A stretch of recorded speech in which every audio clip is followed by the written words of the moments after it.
Та бүхэнд ийм тохиолдол гарч ирсэн үү? Монитороор харсан дизайны загвар маань үнэхээр тод гоё өнгөтэй. Тэг яг принтерлээд хэвлэгдээд гарсан чинь өнгө нь бүр үхээд гараад ирсэн. Тийм тохиолдол та бүхэнд нэг удаа ч болоо заавал тохиолдож байсан байгаа гэж бодож байна.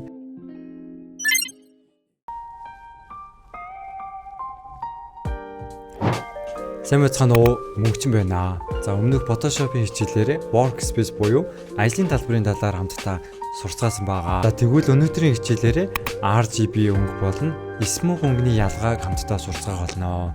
Бүгдээрээ зураг зурлаа гэж бодоход A3, A4 ч юм уу, баатам цаас ч юм уу өөрсдийнхөө цаасыг сонгож аваад дээр нь зурдаг та. Түүнтэй ижилхэн Photoshop-ыг би ямар сайз хэмжээнд дээр зурах гэж байгаагаа одоо shortcut буюу Ctrl+N товчлыг дарахад цаасаа сонгохын дараа хамгийн чухал сонголт болох RGB smoke өнгөний сонголт гарч ирдэг байгаа. Энэ хоёр өнгийг ямар учиртай алийг нь ямар үед сонгох вэ гэдгийг мэдэхгүй бол маш их хохирно. Өнөөдрийн хичээлээрээ RGB smoke өнгөний ялгааг та бүхэнд би бүрэн ойлгуулж өгье. За тэгвэл хамтдаа хичээлдээ орцгоё.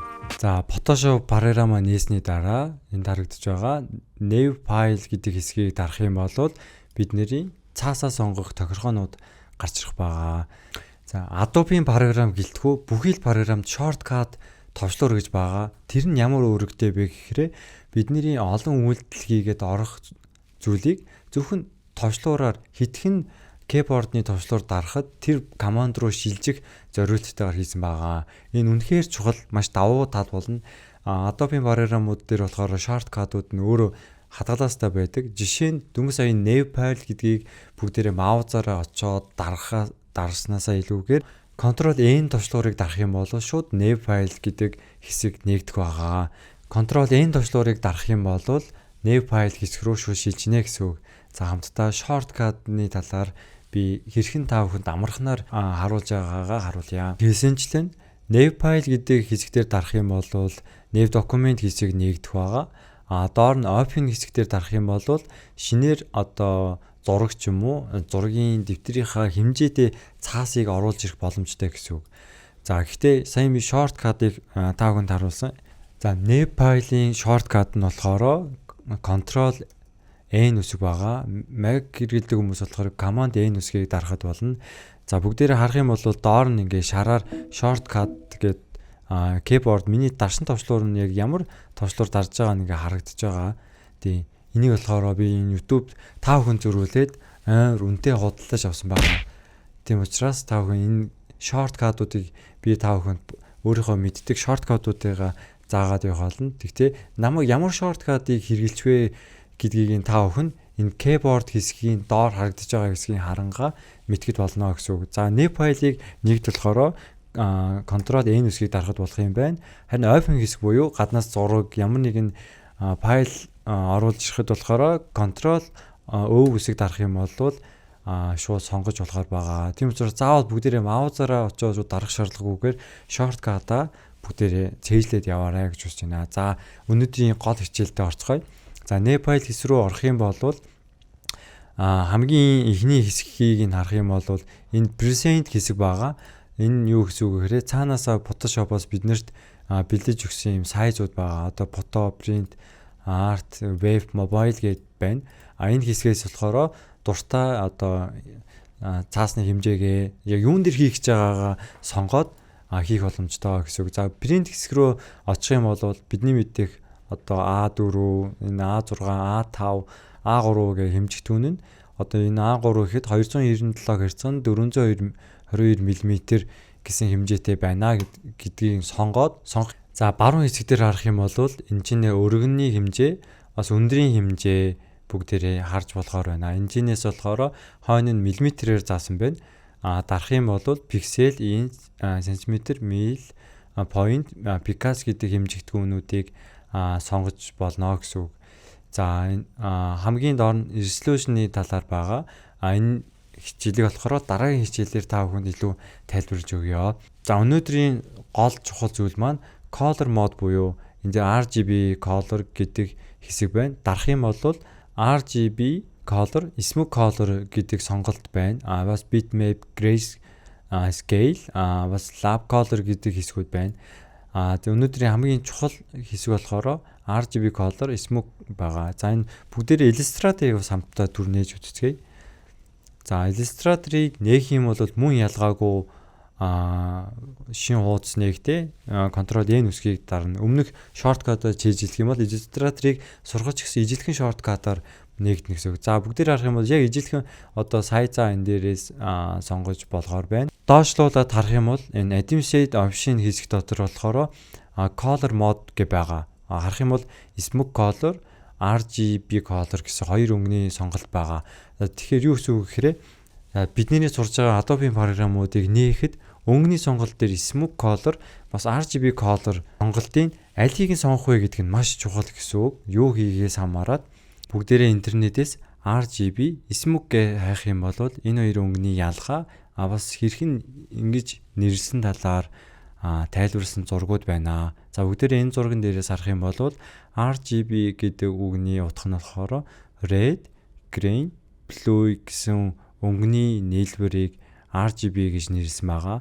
Энэ гурван өнгийг холих тусам нийлүүлээд холих тусам white буюу цагаан өнгө илүү их гарч ирдэг гэж байна. За smoke гэдэг өнгөний маань учир нь болохоор cyan, бас magenta, yellow, тэг black буюу хар өнгө гэсэн дөрвөн одоо өнгөний хамгийн ихний үсгийг нь аваад нэрлсэн байна. Гэхдээ харах юм бол smoke-ийн хамгийн төгсгөл нь K байгуус. Гэхдээ black чинь болохоор B-гээр хэлсэн дээ. Гэхдээ яагаад K байгаа вэ гэх юм бол энэчнээс RGB болохоор B-гээр төгссөн шүү дээ. Тэгээ бас ижилхэн B-гээр төгсөх юм бол хүмүүс бас ингэ ялгаж чадахгүй хаа гэж ярилцаад ярилцсны эцэнд болохоор black-ийн хамгийн төгсгөлийн K үсгийг аваад ингээд тавихаар болсон юм байна. Энэ гурван өнгийг болохоор холих тусам одоо black буюу хар өнгө илүү ихээр тодордог гэж байна. RGB smoke өнгөний нэрний талаар та бүхэн тайлбарлаа. Та бүхэн тэгвэл би эдгээр хоёр өнгийг аль нэг нь юунд нь илүү ашигладгийг нь та бүхэнд маш амарханаар тайлбарлаж өгье. Бүгд энэ зургаас хамтдаа харцгаая. Амарханаар ойлгох юм бол smoke болохоор хэвлэлийн өнгө гэсэн үг. Одоо принтерлэгддэг зүйлсийн бүхий л өнгө гэж ойлгоход болно. Тэгээд тогтоочлоо. Smoke гэх юм бол би хэвлэгч байгаа зүйл байх юм бол smoke гэдэг өнгийг нь сонгоно гэсэн үг. Харин RGB гэдэг нь болохоор монитор буюу бидний одоо та бүхэн энэ бичлэгийг юугаар үзэж байгаа вэ? Утас эсвэл лаптопороо ч юм уу эсвэл монитороор үзэж байгаа да. Тэр төхөөрөмжүүдийн маань өнгө нь болохоор RGB гэсэн үг. За юу гэлээ? Smoke нь болохоор хэвлэлийн өнгө, RGB нь болохоор бидний харж байгаа бүхий л дижитал хэрэгслүүдийг маань өнгө гэж ойлгоход болно. Та бүхэнд ийм тохиолдол гарч ирсэн үү? Монитороор харсан дизайны загвар маань үнэхээр тод гой өнгөтэй. Тэг яг принтерлэгд хэвлэгдээд гарсан чинь өнгө нь бүр үхээд гараад ирсэн. Тийм тохиолдол та бүхэнд нэг удаа ч болоо заавал тохиолдож байсан байгаа гэж бодож байна. Өнгөний одоо хязгаар гэдэг зүйл байдаг байхгүй юу? За бүгдээ энэ зургийг хамтдаа харцгаая. За энэ зурган дээрээс харах юм бол хүний нүд болохоор хамгийн олон өнгийг ялгах чадвартай байдаг байгаа. Түүний дараа RGB, дараа smoke байгаа. За саяхан хэлсэнчлэн өнгө нь үхээд гараад ирсэн гэсэн шүү дээ. Тэр нь яагаад тэгж байгаа гэхээр бүгдээрээ монитороор харсан одоо ямар нэгэн PC ч юм уу монитороор хараа загвар хийж байгаа шүү дээ. Тэгэх юм бол за энэ одоо RGB өнгөөр хийж байгаа. Гэхдээ энэ ногоон өнгө ч юм энэ одоо бүр ингэ тод өнгийг сонгоод яг гой загвар нь гой болчлоо. Тэгээд хэвлсэн чинь бүр өнгө нь үхээд гараад ирнэ. Тэр нь яагаад тэгж байгаа вэ гэхээр хэвлэх өнгө нь болохоор smoke байхгүй юу? Бүгдээрээ принтерийн хорыг харж ирсэн үү? 4 өнгөтэй ч юм уу 6 өнгөтэй одоо сайн миний хэлсэнчлэн smoke өнгөнүүд байгаа. Яагаад тэгэхээр принтер болохоор хэвлэгтэй өнгөний хязгаар байдаг байхгүй юу? Би өмнө хэлсэндээ smoke нь болохоор принт буюу хэвлэлийн өнгөө гэж. Тийм учраас бүхий л хэвлэгдэж байгаа төхөөрөмжүүд одоо smoke өнгөөр хэвлэгддэг гэсэн үг. Тэгээ яагаад өнгө нь үхээд гараад ирж байгаа гэхээр мэдээж би болохоор RGB-гийн энэ хэсгийн өнгөөр хараад хийжсэн яагаад тэгвэл өнгө нь үхээд гараад ирдэг вэ гэхээр би RGB-гийн энэ хэсгийн одоо тод өнгөөр хийсэн чинь хэвлэгтэй ойролцоо одоо өнгийг нь шууд хөвлждөг байхгүй. Тийм учраас шууд өнгө нь шал үхээд гараад ирдэг гэсэн үг. Бүгдээрээ ойлгоцоос нь. За би та бүхэнд үнэхээр амархнаар тайлбарлая. За бүгдээрээ Photoshop-ыг нээгээд ямар ч хамаагүй нэг хуудсыг нээж. За бүгдээрээ Photoshop дээрээ нэг дөрвөлжин дүрс нээж үзье. За өнгө нь болохоор энэ харах юм бол ингээд ягаан өнгө байгаас илүү тод. За бүгдээрээ дөрвөлжнийг нээж үзэх юм бол за бүгдээрээ харцгаагаарай. Энэ би уг нь болохоор ийм жинэл ийм бүр тод ийм ягаан өнгө рүү төгсөн ийм өнгийг сонгосон чинь бодитоор бидний харагдаж байгаа өнгө нь болохоор шал өөр яваас. За энэ яагаад ингэж байгаа вэ гэхээр smoke өнгөөр цаасгаа нэгтэй smoke-ийг сонгосон үг. За бүгдээрээ image хэсэг рүү орох юм бол mod гэсэн хэсэг дотор өнгөний сонголт байгаа RGB smoke гэдэг. Smoke-ийн сонголттой бас бүгдээрээ RGB рүү солих юм бол сольсны дараа та бүхнийг харуулъя. За бүгдээр дахин нэг одоо энэ өнгийг сонгоцсон байгаа шүү дээ. Тийм учраас дахиад дөрвөлжин дүрс нээж үзье. За харах юм бол энэ болохоор RGB өнгө байхгүй юу? Тийм учраас ялгаа нь энэ л гэсэн үг. Smoke өнгө нь болохоор хэвлэлийн өнгө, RGB нь болохоор бидний хардаг монитор, дижитал бүхэл төхөөрөмжүүдээр хардаг гэрлийн одоо өнгө гэсэн үг байхгүй юу? За Illustrator ч гэсэн мөн ялгаагүй яг өнгөний яг ижилхэн color mode дээр smoke, RGB гэдэг өнгөний сонголт байдаг гэдгийг та бүхэнд хэлсэн. За бүгдээрээ энэ дээр нь харах юм бол Photoshop дээр ч гэсэн мөн байгаа. Одоо mobile, web, print гэсгээд Photoshop-аас санаас бэлж өгсөн preset юм темплейтүүд байгаа. За бүгдээрээ энэ color хэсгийн энэ хэсгийг харж байгаарай. Print болохоор юу вэ гэхээр бүгдээрээ мэдж байгаа шүү дээ. Smoke чинь хэвлэлийн өнгө. Тийм учраас print буюу хэвлэх гэж байгаа учраас автоматар color mode нь smoke color дээр шууд автоматар сонгогдож байна гэсэн үг. За бүгдээрээ web буюу web руу оръё. Web чи юу вэ? Монитороор буюу бүгдээр дэлгэцээрээ харах одоо зүйлсүүд хийн гэсэн үг шүү дээ. Web-ийг дарах юм бол color mode нь автоматар RGB руу сонгогдож байна. Mobile-ыг дарах юм бол мөн ялгаагүй RGB руу солигдож байгааг харж болно. Заримдаа ийм тохиолдол байдаг. RGB-г сонгоод өөрийнхөө загварыг хийсний дараа принтлэгдсэн чинь өнгө нь хэвээрээ яг л одоо алдагдсан юмгүй гараад ирсэн байна. Тэр нь яагаад вэ гэхээр та хүнд харуулж ирсэн да. Одоо бүгдийн зургийг харцгаая. За яагаад тэгж ийнэ вэ гэхээр бүгдээр RGB-г сонгоод хэвлэлтэнд өгсөн чинь өнгө нь өгөхгүйгээр зүгээр гоё гараад ирсэн. Тэр нь яагаад тэгж ийнэ вэ гэхээр бүгдээр RGB-г сонгосон мөртлөө smoke өнгөний энэ одоо smoke өнгөний төрөл дотроос өнгийг сонгоод хийсэн гэсэн үг. Smoke өнгө дотроос болохоор сонгох юм бол өнгө нь өгөхгүйгээр гарч ирэх боломжтой гэсэн үг байгаа. За өнөөдрийн хичээлээрээ RGB smoke өнгөний талаар та бүхэн тайлбарлаа. Миний эргэн тойронд энэ RGB smoke өнгөний талаар ялгааг мэдэхгүй мөртлөө Photoshop дээр ажиллаад идэг тийм найзууд маань ч гэсэн байдаг байгаа. Гэтэ энэнийг ойлгох нь маш чухал байгаа. Тэгээ дизайнер буюу одоо Photoshop өнгөний маш их одоо сонголт хийгээд загвар хийдэг хүмүүсийн хувьд болохоор монитор маш их чухал.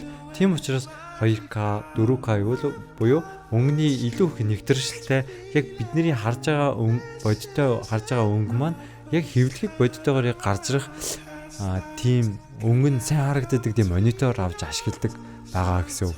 Pantone Color гэж компаниас гаргадаг яг тогтсон өнгөний кодтой color байгаа. Pantone Color-ын талаар дараагийн хичээлүүдээрээ та бүхэнд баагаар тайлбарлаж өгье. За тэгвэл өнөөдөр бүгдээрээ бас суур мэдлэгийн хамгийн чухал зүйлийг сурцгаалаа. За дараагийн хичээл дээрээ уулзцгаая. Баяртай.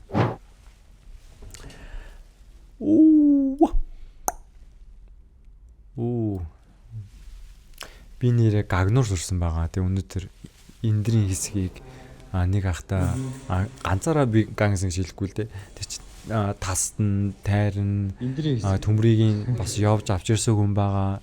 Гэхдээ миний хувьд гагнуурыг сурах гэж бодоагүй байсан. Гэхдээ хамт ажилладаг ах маань гагнуурын нэлээ өндөр зэрэгтэй сайн гагнадаг ах ийм туслах удаан хийсэн. Гинэт би яахаараа ийм сайн гагнадаг хүн яаж чууд явжиж огт одоо сурч чадахгүй үлдчихгүй гэсэндээ гинэт одоо бүр уур гөрээд одоо гомдолтой санагдаа. За гагнуur сурыгээд бүр дагаад бүр гагнуурыг ин хараад сурсан. Тэгээд өмнө нь анхны бүтээлд нэг тэрэг гагнсан байгаа. Энэ одоо болохоор энэ дэр гагнах боломж олгогдоод энэ дэр гагнсан байгаа. Тэгээд өнөөдөр ер нь бол нэг 80% гагнаж дууссан байгаа.